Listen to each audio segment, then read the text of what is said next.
am very excited to be here at the Counseling Institute of Texas, located at 3200 Southern Drive in Garland, Texas. So I'm here with, would you introduce yourself to us, please? Hi, I'm Susan Henham. I'm the Executive Director. Okay. I'm Calvin Roper. I'm one of the staff counselors here. Okay. Thank you. I'm very excited to meet you in person. I've spoken with Susan via email, and she spoke very kindly of you and gave me a lot of information about the services that you provide and have helped to make Counseling Institute of Texas what it is today. So, Susan, I want to ask you, how long has Counseling Institute of Texas been open? So we've been open since 1986, and we've been in this location for about the past 10 years. Okay, that's wonderful. And would you tell us a little bit about your background, please? Sure. So my background is in business and Kiwanis work, if you want to count that. I'm very active in the Kiwanis clubs and have served all the way from club president to governor of our district. And I'm a firm believer in helping families and children. And that's one of the things that when I took over in 2015 as executive director, we really started focusing on, with the help of our board, which Calvin was on at the time, is really trying to treat the whole family. And so I've always been very active in food pantries and school programs and anything that's needed. And so we've kind of brought that on to Counseling Institute, and now we have partnership programs with local food pantries and 7-Day Fitness down the street, which is a wonderful place where we can send kids, well, not right now, but when they're opened for workouts. If they have anger issues, they can get a free membership. And they do food pantries and Good Samaritan and Life Message. And so we have different things that we do with all these folks. And so my background has always been in community service and in nonprofits and working alongside folks and really knowing that partnerships are important. Okay, good. So would you please tell us briefly what sort of services you provide here and what sort of people it's open to? Oh, sure. We see everyone, 3 and up, and we do family counseling, individual, marital. We work with students and their families through memorandum of understanding we have with Garland School District. When COVID's not going on, we have an office actually at Student Services Center, but right now we're seeing everyone here at our location or virtually. We have a lot of therapists that are doing virtual work. We also have an office at the Veteran Center, and we work with veterans and their families. That's what Calvin does, and he'll talk a little bit about that. But we can see anyone who maybe has a family issue all the way to maybe someone who's got an anger management issue and they're court ordered. We do court ordered anger management for Dallas County. So we can also help you if you've gotten into something. We also do fire setter evaluations for the city of Garland. We are currently working with the Veteran Center and Patriot Paws, and we're going to be doing evaluations for them coming up with service dogs. So we're really excited about that. We have a creative arts therapy room here, and we also have a dog here. We have a therapy dog, so if someone wants to come in and see our therapy dog, Maru, he's awesome. And we have a creative arts page you can look at on Facebook about us. But we do everything here, just about anything. The only thing we don't do is we do not have a psychiatrist on staff, so we don't do medication if someone needs that. And we take Amerigroup and Parkland and Blue Cross and Aetna, and we have a sliding scale. We're also a training facility. What that means is that we have supervisors here, and they supervise interns in the master's or doctorate programs in local universities. So that is a big one, because if families fall between the cracks, let's say you make too much for a grant but you don't have insurance, then they can see our interns, and they start at $15 a session, which is awesome. Okay, that's wonderful. Okay, so we're going to move over here to Calvin and speak with Calvin a little bit.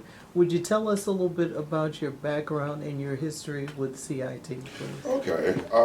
As far as my background goes, I started in the mental health field in the United States Air Force. I'm a United States Air Force veteran, retired. When I was retired after Desert Storm, because of an injury, I went back to school and finished my master's degree at UT Arlington in social work, and I've been working in the field ever since. Finished that degree in '98. So I've got about 35 years in the mental health field. Done everything from inpatient to adolescent. I think the youngest client I've seen here was 9 years old. Um, just about everything you can do in the field, I've done it. I enjoy what I do. I also serve as the pastor of a church in Dallas, Christway Missionary Baptist Church. Let's see what else. Which is located where? Because I'm sure some of our listeners and viewers would like to know. We're close to the VA hospital in Dallas, 3123 Prosperity Avenue in Dallas, 75216. Been there for 34 years. I've been the pastor for the last 5. Been with CIT, 25 years. I started out on the board of directors, and the last 5 years I was there. I served as the president of the board of directors. For the last couple of years, I stepped down because of some projects we took on, and that we needed some help with. So I stepped down as the president of the board of directors, and I've been working here as a staff counselor, helping get some things started with VROC over in Garland, where I go on Tuesdays. Before the COVID thing hit, I was going over there on Tuesdays volunteering to see veterans over there and their families who need counseling. Okay, well, I want to ask you a question. When this COVID-19 started, or came up with on the news, and all the states across the country coming together and saying, hey, we got to get a hold of this thing, and stop it from spreading so fast. So let's all try to shelter in place. Mm-hmm. I want to understand how that affected your clients and how you were able to provide some sort of adaptation of the services that you were providing here when they were able to come in. Okay. And also, I guess the second part of that is how well they dealt with not being able to be, face to face with you to share their problems with you. For the most part, the clients have adapted well. When the COVID thing first hit, it kind of took everybody by surprise, just how widespread it was and how rapidly it spread. And I think it affected a lot of people when it shut down everything. A lot of people were adversely affected because it was a situation they had never experienced before. Having to be at home, sheltered in place, their workplaces shutting down. If they could work remotely, they were. If they couldn't, they were just at home with their children. And some of them had never been at home like that with their children for an extended period of time, which also created some issues that we've seen people for.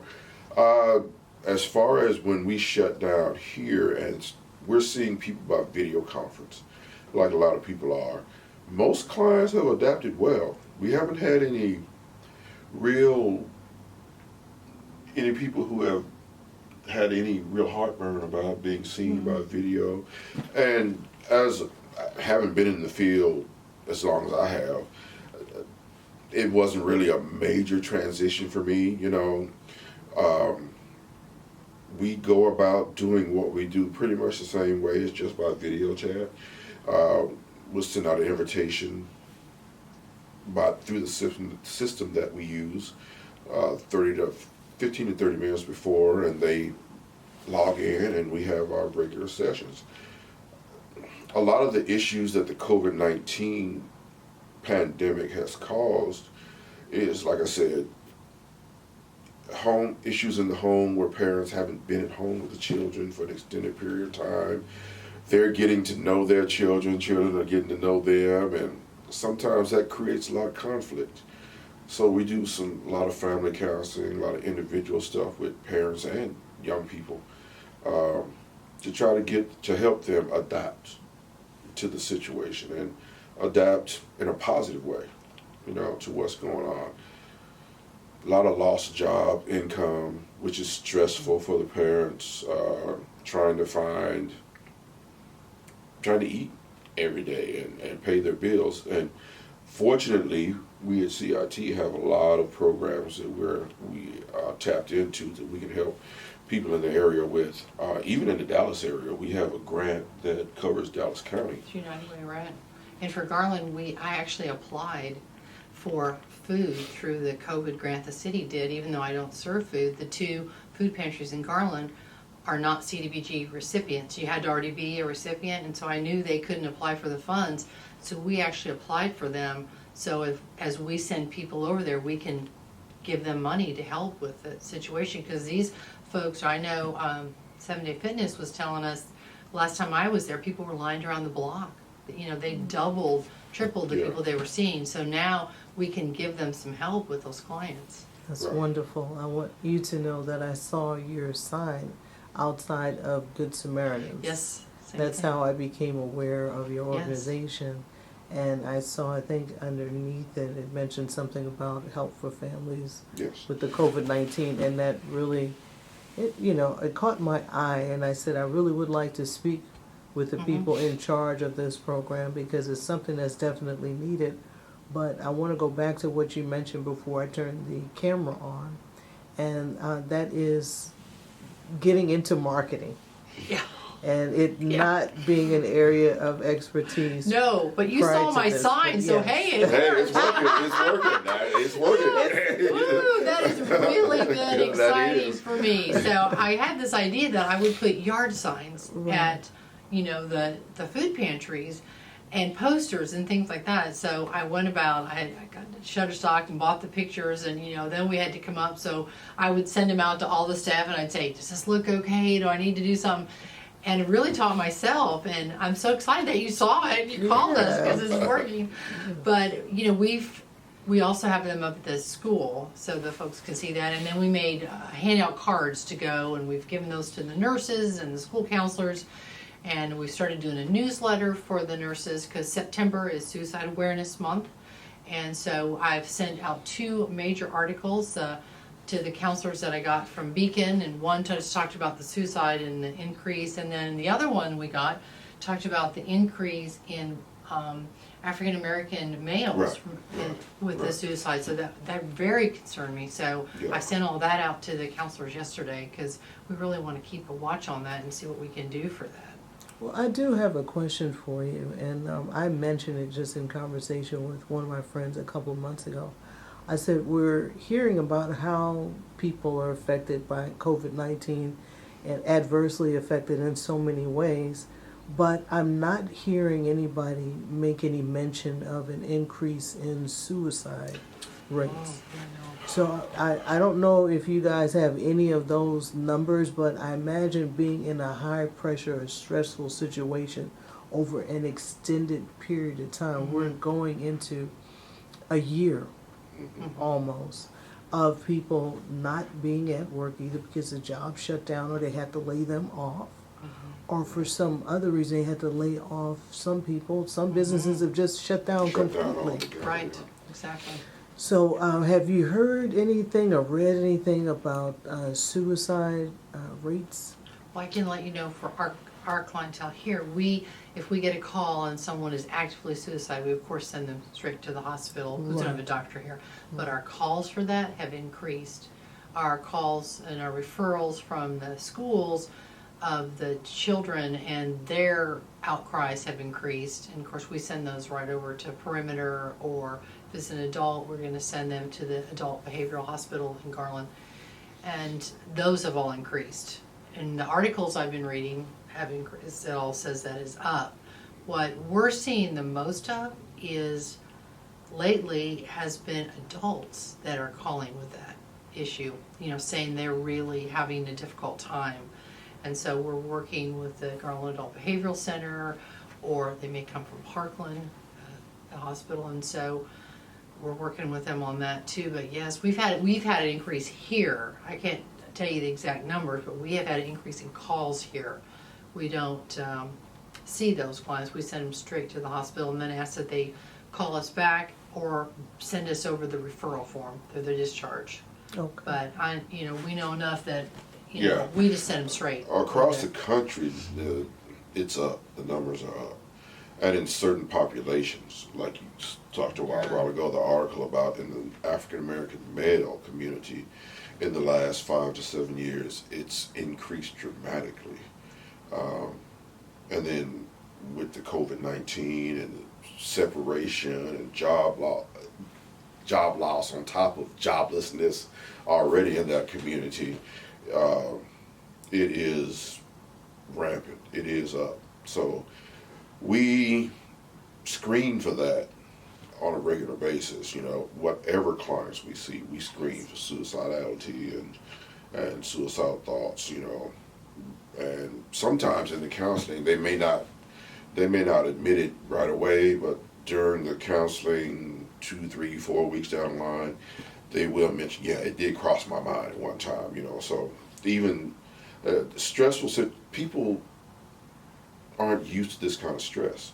So you can, I mean, when it first hit, you asked about when it first hit a little while ago, I started in my mind gearing up for that, because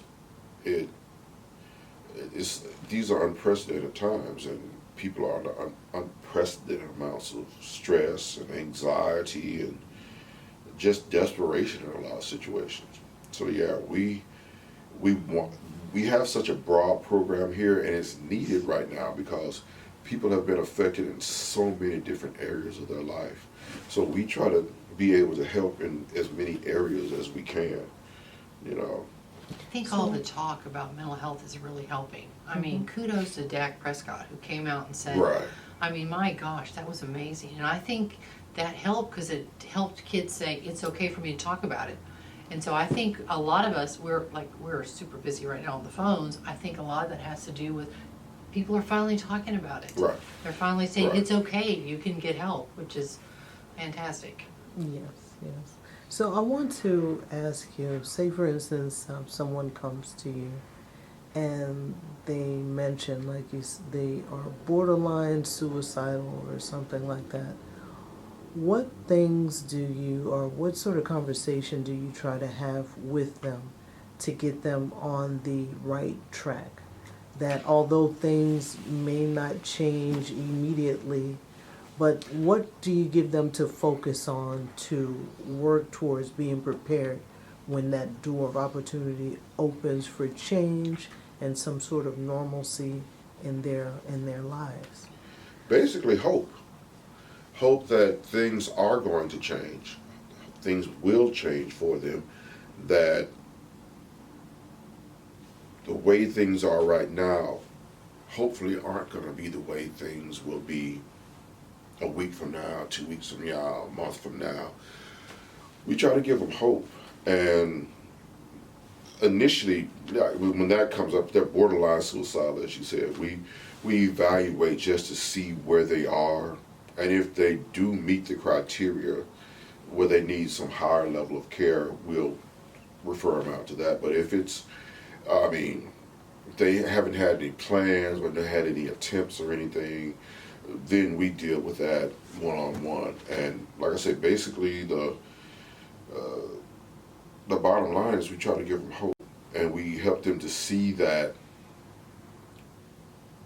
they were better at one time than they are now, and that they can achieve that level or greater in the future. You know, that is not as dark as things seem right now, because it's always right at the initial point when you're at your lowest point. You can't even fathom things getting better. That's one of the things about depression that people don't understand, that when you're in the depths of depression, you can't even fathom things getting better. So we try to point out to them that they can get better, talk to them about how they can get better, steps they can take to help themselves, to help their families, to get through the situation until things do get better. Okay. All right, well, Susan, I know initially when I spoke with you, my focus was the children. I wanted to know about the children. As I'm listening to Calvin and speaking to you, I realized that if we're talking about something that's holistic, it involves everybody in the family. It involves the community. Everybody has to come together. Everybody has to help.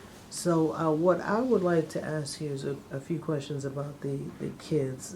What sort of, I can only imagine what it's like for a child in school. I made this mention to my neighbor's daughter a few weeks ago. I stopped by and I was like, I'm so sorry that you have to be in the house studying online, because I know it may be hard for you to focus at times. I don't think it's fair, and I'll be glad when the school opens again. She's a big girl. She's about 14. Mhm. I said, and just this whole idea of having a drive-by graduation Oh, yeah. this summer, that was a term that I used. Yeah, it was. I can't imagine. So if you can give me an idea from the little ones up to those that are about to be seniors or juniors, what sort of complaints do they have? Or what sort of difficulties are they having? Well, we had last year, of course, when it happened, our seniors had a lot of trouble with missing graduation and prom, and the social isolation was really difficult on them. The little ones, what we're finding, it depends on kind of who we deal with, but a lot of the little ones, their issues are they're huggers. And so I hear some, all the, don't touch, don't shake hands, don't hug your friends, you gotta wear your mask, that's hard for the little ones, they're huggers. And so, and I'm a hugger, so that's really difficult for me. But what we're hearing now with some of the littler ones and middle school ones is that they want to go back to school, but they're scared. So a lot of them are scared. So you've got some kids in school, some kids not in school. Do they need to be scared? I don't know. This is we've yet to see. I mean, the school's only been back in 3-4 weeks, so you've got the ones that went back. So now they're having anxiety over the fact that they're back, but there's not that many kids there. You have the ones that stay at home that feel like they're missing out on everything. So they're having some issues. A lot of high school kids will act like it doesn't bother them, but it really does. I mean, you had a lot of seniors not only missing prom and graduation, if they were in sports, they missed their chance to be scouted, all kinds of stuff, especially for the baseball kids. They missed their chance to be I never even considered that. Yeah, to get scouted. I coach AAU track and field, AAU and USA track and field in the summer for the Dallas Mustangs over in Dallas. And last year, a lot of our senior kids, like you said, they had that, Skyline High School had that drive-by graduation thing. And I thought I was so hurt for them because, I mean, even though they tried to make the best of it, they still missed out on what graduation really is, celebrating their accomplishments. And I do a lot of counseling with the young people we work with, also, and that was one of the main things they mentioned. They missed the socialization. And that's across the board, from the young children all the way up. They missed being with their friends. They missed the socialization. And that's caused a lot of issues with them.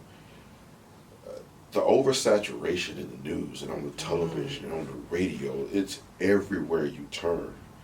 And they hear that and see that, and they can't help but to be afraid, some of them, because with every report they're talking about how many people died and how many people are in the hospital, and for a 10, 11-year-old, 9, 10, 11-year-old, that's traumatic, so we try to lessen the trauma when we deal with them, and let them know also that just because some people die from it doesn't mean you're going to die from it, or even going to catch it, and we try to work with them on their level of understanding to get them to understand that this thing is not a death sentence for everybody, a definite death sentence for everybody, because kids internalize things differently than we do, than adults do. So you have to work with them on the level which they can understand. Definitely.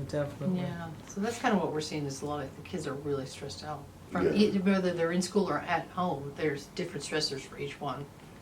Okay, so I really appreciate that. I thank you both for your time. I'm going to ask you, Susan, to please tell me how people can get in touch with you. Oh, sure. So you can call our offices at 972-271-4300. Our website is citexas.org.